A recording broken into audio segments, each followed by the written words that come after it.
ज्योतिष शास्त्र के अनुसार प्रतिदिन सुबह उठते हैं से पहले अपने दोनों हाथों की हथेलियों को देखना चाहिए।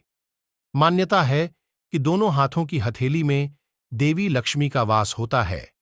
ऐसा करने से देवी लक्ष्मी प्रसन्न होती हैं और अपना से आप लाभान्वित हो सकते हैं। इस विषय में अधिक जानकारी दे रहे हैं भोपाल निवासी ज्योतिषी एवं वास्तु सलाहकार पंडित हितेंद्र कुमार शर्मा। अक्सर आपने अपने घर के बड़े बुजुर्गों को ये कहते सुना होगा कि सुबह जल्दी उठकर अपने कोई भी नए काम की शुरुआत करना लाभकारी होता है। ऐसा इसलिए क्योंकि सुबह का समय ऊर्जा भरपूर होता है और सकारात्मकता लेकर आता है।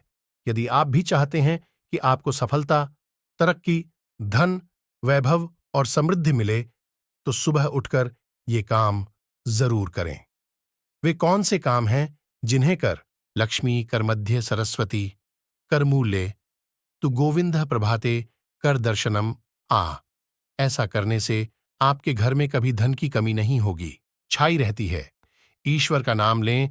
आमतौर पर लोग सुबह आंख खुलते ही अपने दैनिक कार्यों की शुरुआत कर देते हैं, जबकि उन्हें सबसे पहले ईश्वर का नाम लेना चाहिए।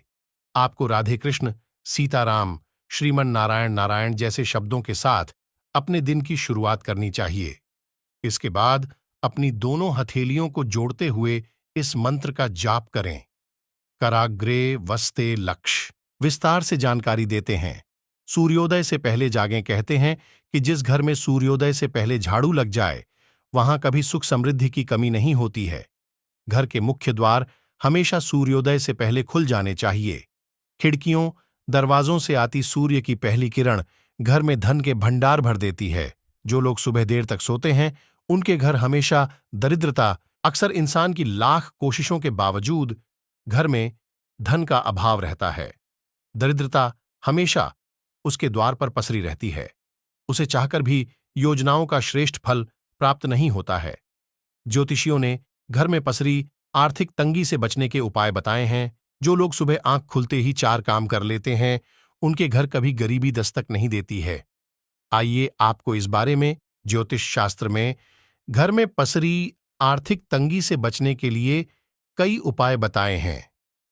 कहते हैं कि जो लोग सुबह आंख खुलते ही 4 जरूरी काम करते हैं, उनके घर कभी गरीबी दस्तक नहीं देती है। तो चलिए जानते हैं। जीवन में किसी उद्देश्य या लक्ष्य तक पहुंचने से ज्यादा महत्वपूर्ण उस यात्रा को अच्छे से संपन्न करना होता है। जीवन में हजारों लड्ढाइयां जीतने से अच्छा है कि तुम स्वयं पर विजय प्राप्त कर लो।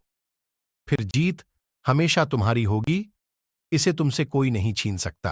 अस्तित्व रखने का अर्थ है परिवर्तित होना, परिवर्तन का अर्थ है परिपक्व होना, परिपक्व होने का अर्थ है अपने आप को अनंत रूप से बनाते रहना। शिक्षा आशय यह है कि क्रोध के कारण व्यक्ति अनर्थ कर बैठता है और पश्चाताप उसे बाद में होता है, जिसका कोई लाभ नहीं मिलता।